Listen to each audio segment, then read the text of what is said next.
I am BrettLeeClark, and this is my channel. In today's video, I'm going to review Scream 6. Yeah! If you're new here, hi, I'm Brett, and I make random videos. Anything from top movie goofs, where I break down all the goofs in movies. I've done the entire Scream franchise, so if you want to go check those out, you can after this video. But I also do cooking and product reviews and all kinds of stuff. Yeah! But let's get into the Scream 6 review. If you haven't noticed, I'm a Scream fan, man. You see how much Scream stuff? And I have a movie room downstairs. There's even more Scream stuff. So yeah, I'm a Scream fan, so I'll be like, oh, this guy don't know what the hell he's talking about. I've seen them all hundreds of times, so I know what I'm talking about when it comes to the Scream franchise. So before I get into my review, I'll say I saw it twice. I saw it on Thursday night, and I watched it again last night. But Thursday night, yep, we got a little free poster for like the fan event and that sort of thing, which the fan event I kind of didn't like because they showed that Demi Lovato video and they showed like clips from the movie.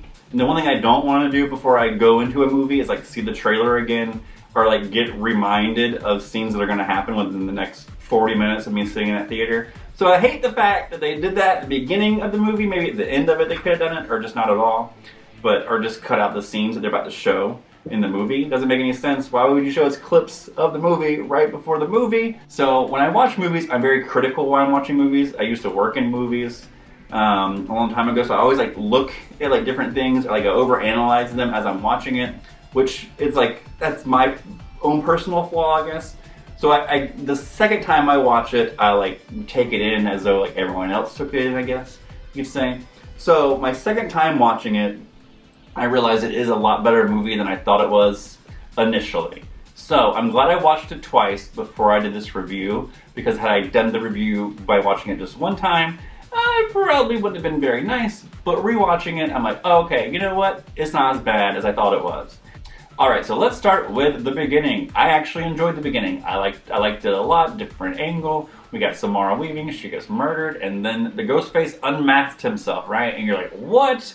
I was like, we're gonna go into this movie knowing who Ghostface is from the very beginning. That's a different angle. Also, his name's Jason, and he's in New York. Jason takes Manhattan. And I wish they would have actually drugged that out a little further. Like, let him kill a few more people. Like, let him start the Ghostface killings. And then the other Ghostfaces realize there's other Ghostfaces out there. They could have done so much more with that than they did. Like, it was such a cool idea because you saw him interact with Tara, and you're like, oh my god, he's the killer. And the way he's like nice and talking, and as soon as he turns around, his like face, his like expression just drops. Like, that was very interesting. This is a cool way of going into it. This is gonna be good. But they immediately just took that right out. They're like, nope, never mind. And I know the whole, like, it's all about the mystery of who the killer is, but with these new movies, it's not very hard to see who the killer is for some reason. They don't give enough guy characters, and the few guy characters they do throw in there, they kill them off way too quickly to make you think it's anybody else. Part 5, like in the trailer, they showed Chad getting attacked. And then Wes dies halfway through the movie. So if you watch the trailer, you see Wes die, and you're like, well, I know Chad's gonna get attacked, so there's only one guy left, Richie. So like, same thing here. There's not very many guy characters to pan out. So it's like, you know who the killer is probably gonna be by the time you get halfway through the movie.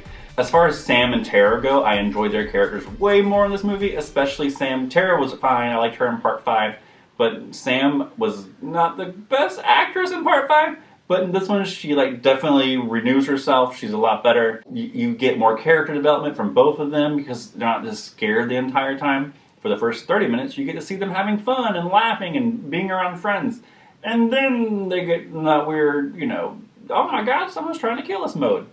But prior to that, you get to see them acting normal, something you didn't get to see in part 5. So I definitely appreciated getting to see them act normal and have fun and have a little bit more character development.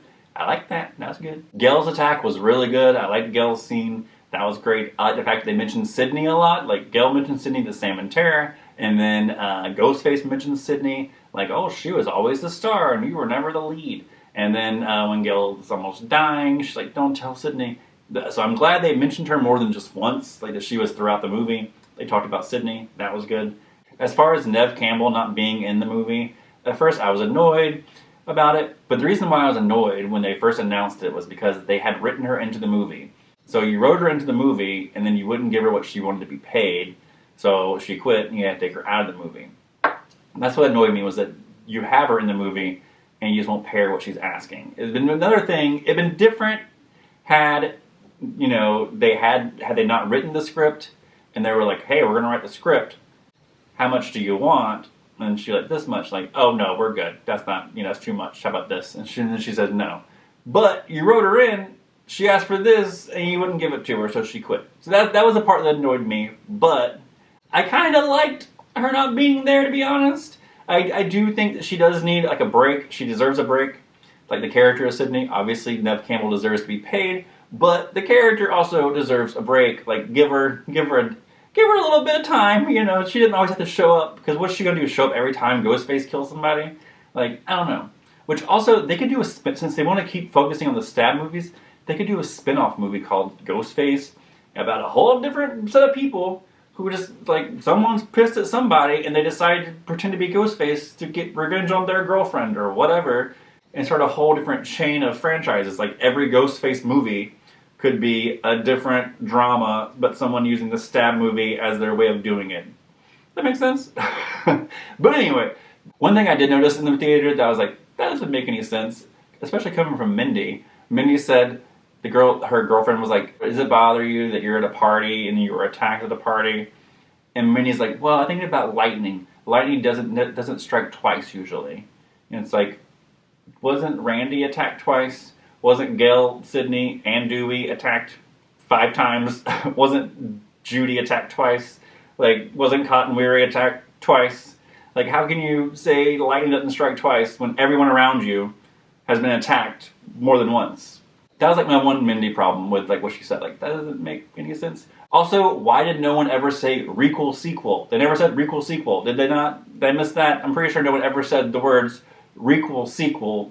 Like, I think they said the sequel. They said sequel and they said requel, but they never called it a requel sequel, which I thought was what they should have called it, and it'd make more sense. And they could have went off Halloween Kills, like, oh, the sequel to Halloween, he just starts killing, he kills more people than ever. Like, that's what this one's gonna be. We gotta kill more people because it's a requel sequel. That's what I thought they were gonna go with, but they didn't. They just called it a franchise, which if you're gonna do franchise rules, then what's part 7 gonna be the rules of? That makes sense. I don't know. I thought requel sequel would have been so much better. I don't know. And then the next one could have been the requel trilogy. Make sense? Like Halloween Ends, it's the requel trilogy. Anyway, they didn't do that, so now I don't know what were they gonna do for part 7. I don't know. But moving on. Another thing that, okay, this is one of the things that bothered me, but I kind of like it, but it kind of bothers me, that no one died. Okay, now you're like, good people died. Who? Who died? Name them, because you can't name them, because there's only 2 people that you can name, and that would be the therapist and Mindy's girlfriend. The rest of the people were all killers. Jason was a killer. Quinn's the killer. The guy, was his name Jack Champion? He's a killer. And then Detective Bailey's a killer. So the only character developments we ever had who got murdered were the therapist, who no one cared for because he didn't like Sam, and Mindy's girlfriend. Those are the only 2 people in the entire movie whose names we knew and who had kind of character development that died. Think about it. No one else died that had character development. I guess you could say Samara Weaving, but it's like, okay, opening kill. Okay, so you had 3. For this to be like, the craziest scream ever. All bets are off. Anyone can die. It's going to be bloody. It's the most gruesome one yet. And no one died. Like, look at the poster. I'm going to show you, look at the cast. Here's the whole cast of the poster. Here's the whole cast. Here's all the cast photos, right? And out of all these people, only 2 of them were not the killers and died. Everybody else survived. Like, what? So that's kind of annoying. Like, I like Chad, and I'm glad Chad lived. But I mean, I feel like these directors and writers need to take an anatomy class, because this size of a knife going into you is not going to just be like, I can walk away. Like, Tara gets stabbed in the back. If she got stabbed in the back, it would literally come out the other side of her. Like, this is a big knife. It's not a tiny knife. So how is this getting stabbed in people's guts and getting stabbed in people left and right, and they just get up and walk away? It doesn't make any sense. Like, if you're going to stab them that many times, then they're going to die. If you're going to stab them dead in the stomach, that's going to take some surgery. You gotta fix some intestines. You gotta fix some organs. You're going to stab them here or here. You're going to puncture a lung. You can't just get up and walk away from that. Tara gets stabbed in the back, and then she's like hanging on with Sam, like off I think the other side of her back. But still, your whole shoulder would be like just completely fucked up if you're stabbed in the back. You can't be dangling from a damn balcony. Doesn't make any sense. People getting and then when she falls and she like lands, he stabs her like up through the rib cage. Yet she's just walking around at the very end, not in an ambulance, just walking around.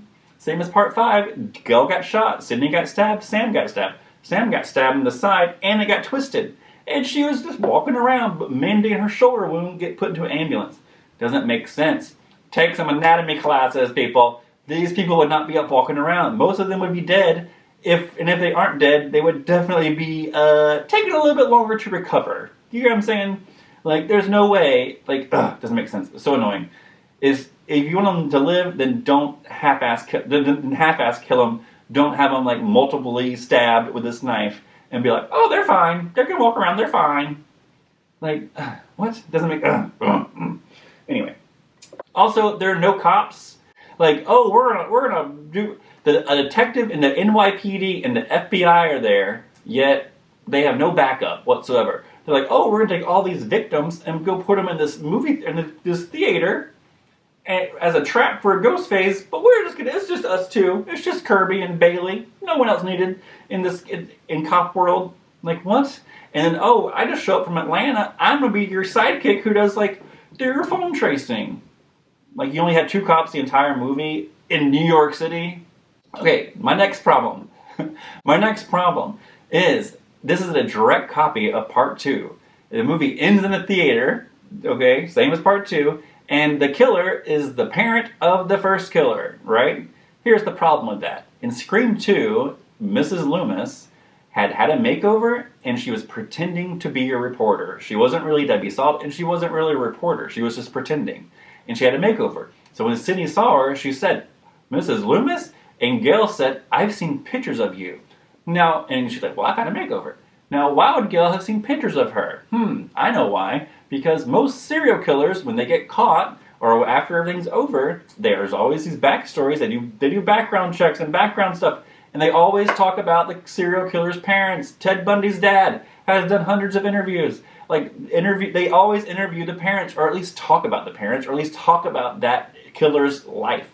So how is the Detective Bailey, is that his real last name? Because it's not the same as Richie's last name, so who's making up the fake last name? If you say, oh, well, Richie had the fake last name, well, then why would Richie use that fake last name in his movies from his childhood? Wouldn't make sense. Also, so when Richie gets killed in part 5, there was 0 background research done on this guy. They never said, this is where his family's from. Gale wrote a book and didn't have any background on Richie. Doesn't make sense. Doesn't make sense at all. Also, Quinn gets killed, her throat slit, but the guy across the street, Danny, watched it happen. But what did he watch then? Ghostface put prosthetics on her neck and then throw her out throw out the room? Doesn't make sense. Like, what? Also, it's hard to play dead when you're, thrown at somebody. Okay, people who have played dead, right? Billy played dead. But who knew that Billy was dead? Sydney only. So by the time she's dead, it won't matter. Who else played dead? Roman. And Gale found him. But in Roman's head, by the time he kills everybody, he's the last one left. So does it matter that he played dead? But in this scenario, the detective's daughter is playing dead, right? Yet there's no autopsy. She doesn't go to the coroner. She doesn't go anywhere else. Where's the body of that random person go? And then, okay, let's say you get away with it and you make Sam the bad guy. What does your daughter do then? Have a new identity? Because she's still technically dead and everyone in the police department knows your daughter died? Do you know what they could have done to make it different, yet kind of the same, but at least a little bit different and make more sense? Make it a victim's parent. Make it Liv's dad. Liv from part 5. Her dad's pissed because she's like, my daughter died because of you two. You should have been you, Sam and Tara. You two should have been dead, but my daughter died instead, and that's not fair. And since my daughter died for you two, I think you two need to die. Wouldn't that make so much more sense? Because most psychopaths or most serial killers, their parents aren't going to be like, my son's innocent, I'm going to go kill for him. Most serial killer parents don't go kill behind them. Sure, we'll go with Miss Loomis did it, that's fine. But Richie's dad does it too? Come on, people. These writers are weak. They don't know what they're doing. It's very amateur. Being kind of mean now. I like the movie, by the way. I do like the movie, don't get me wrong, but it's very amateur writing. It's very like CW writing or like WB writing. You know what I mean? It's very like Pretty Little Liars TV show writing, where you're like, I guess that makes sense. Or like Scream the TV show, you're like, that's okay, sure, I guess we'll go with it. But like all the other Scream movies made sense. Like the people faking their deaths, faking their identities, it made sense if you thought about it. Oh, they got away with it. Would it have worked? Yeah, it would have worked. But in this scenario, it wouldn't have worked. Like, how would that have worked? Who's Detective Bailey? And how did they not know that was Richie's dad? But, again, on second time watching it, it's not as bad. Again, it's still like, if you think about it hard enough, that's a huge plot hole. How was he planning on getting away with it? How did no one know that was Richie's dad? How did no one ever do a background check on Richie's family? Kirby is doing all this Ghostface research, but she didn't know who Richie's dad is. The NYPD didn't vet the guy they just hired to see if that's a real person. Because let's say he changed his name, then he wouldn't have a resume to be hired in NYPD. Doesn't make sense. That being said, it was a fun movie. I had fun watching it, especially the second time around. It is a fun rewatch. I will give it that. And the Gale scene is really good. Very good Gale scene. But that's not the one. Gale's boyfriend. You barely see him and he gets killed. What was his name? We don't know. We got zero character development from him too. So it's just no one dies with a character development. No one who gave us more than Mindy's girlfriend dies. You know what I mean? Like, she was the most developed character that died, and the rest of the characters either had like one or two lines or no name. Who was Quinn's boyfriend in the bathroom? I don't know, so I don't care. Who was the guys in the gas station? I don't know, so I don't care. Like, it was just, what are you doing, people? If you want all the core four to live, then bring in more people to kill that we actually get to know and meet, not just random people on the street. Doesn't make sense. So annoying. But again, it was a fun watch. Based on the box office, they're clearly going to make another one, and these same writers are probably still going to be able to write part 7, even though people who don't look at it as just like, oh, it's a fun movie, I liked it. People who look at it with actual critical eyes and break it down into like a real life scenario, those people like me aren't going to matter, because obviously it's a good movie. It has a high score on IMDb. It has a high Rotten Tomatoes score. People obviously like it, even if it's crap. All Scream movies are good. It's just some are better than others. That's the problem.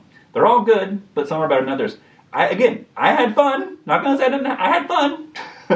But I just wish that Detective Bailey would have been Liv's dad, or anyone's dad, or Wes's dad. If we never met Wes's dad, that could have been Deputy Judy's ex-husband. There you go. So obviously, they're going to make it a Scream 7. It's just, I wish they'd get new writers, or just have someone like vet the writing, like be like, okay, this is good, but that wouldn't make sense in real life.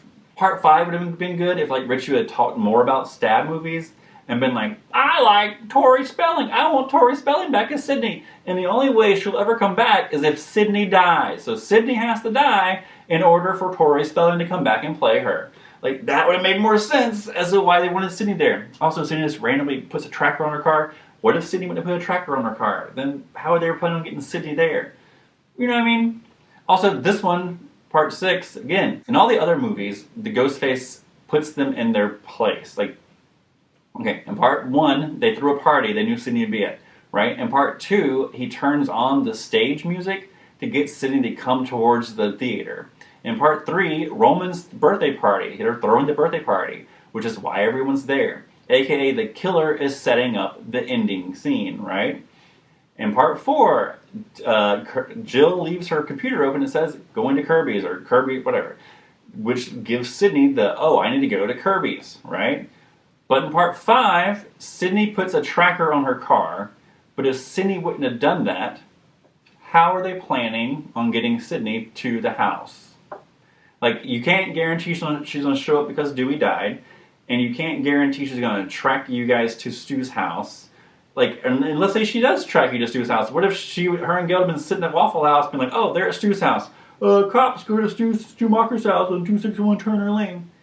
There you go. Like, it's not guaranteed. How do you guarantee Sydney's going to be there? You kidnap her. That's how you guarantee she's going to be there. Doesn't make sense that they just guess she'd show up.